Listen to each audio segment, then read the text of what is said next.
I supposed to be doing something? Did I forget something?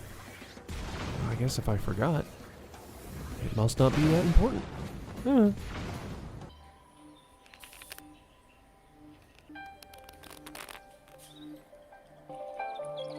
Oh man, I may have been a bit distracted these past couple of weeks, but that doesn't mean nothing got done.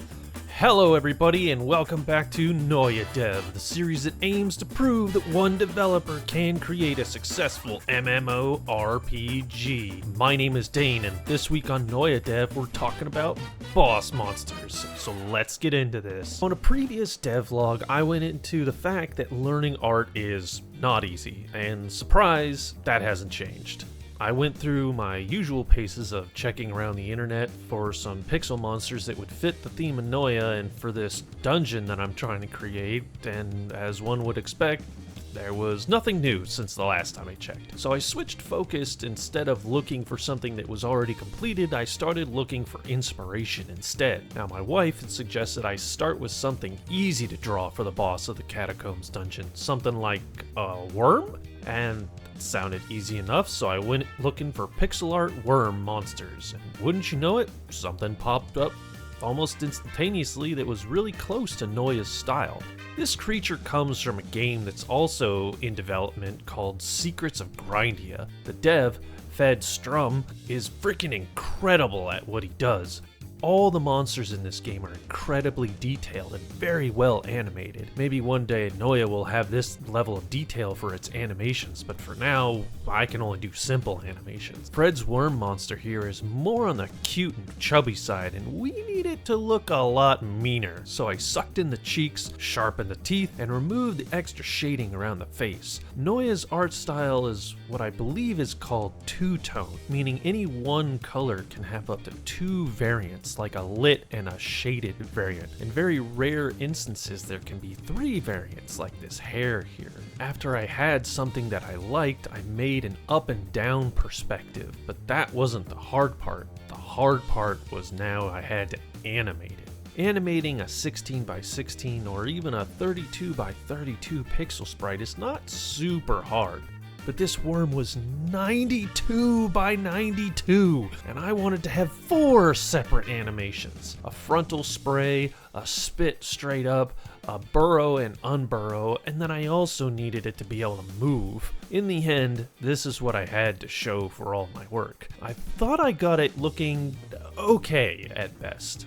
At the very least, you can tell what it's doing. So I imported the sprite sheet that I made into Unity and I started getting work on the animations. I kind of forgot to ping pong the moving animation, so it's got this funny quagmire head waggle to it. With the animations in hand, I started working on the sludge rain attack skill next. Luckily, all my work on this telegraphed attack system has worked out for the better, and I was able to very quickly put together this attack. I had to mess around with some of the timing a little bit to ensure that the slime ball going up and the miniature slime balls coming down all coincided with the orange circles and subsequent green explosions. I'm pretty happy with how it turned out.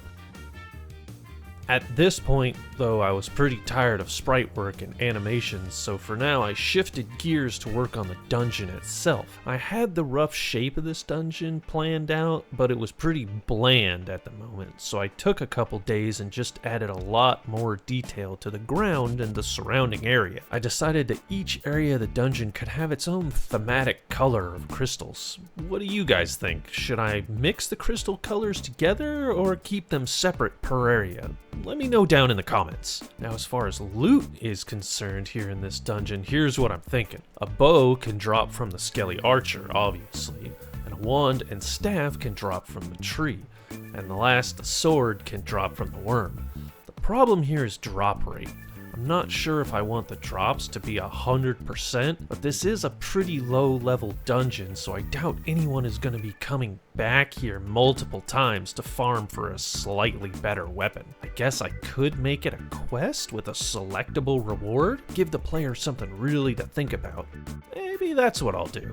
I want this dungeon to be a sort of teach as you go style of area. The skeletal archers at the start of the area teach players that the monsters can call on each other for for help, and that they'll need to manage the aggro to keep the party alive. The Skeletal Archer boss teaches the players not to stand in the red circles and to stay on their toes and be ready to move at a moment's notice. The Tree boss teaches the players that sometimes they need to face the boss away from the party, otherwise everybody will get caught in the giant area of its attack. And I want to have some roly-poly bugs later on in the dungeons crawling around in one of these rooms, and those will teach the players about these kind of attacks where the monster can charge at you. I don't have those done yet, so here's just an example of the sapling doing the charge attack. Finally, the worm boss at the very end will combine everything together for a big final test. So we'll see how that goes. And that's it for this week. I really want to get this dungeon finished. There's a couple more attacks and a couple of monsters that I need to create from scratch here. So hopefully those are done by next time and you guys can see the completed dungeon in the next devlog. If you like what you're seeing here, go ahead and give it a like and subscribe. It does really help grow the community, and no one wants to play in an empty MMO, so you're only helping out everybody else. I gotta get back to work, so I'll see you in the next devlog.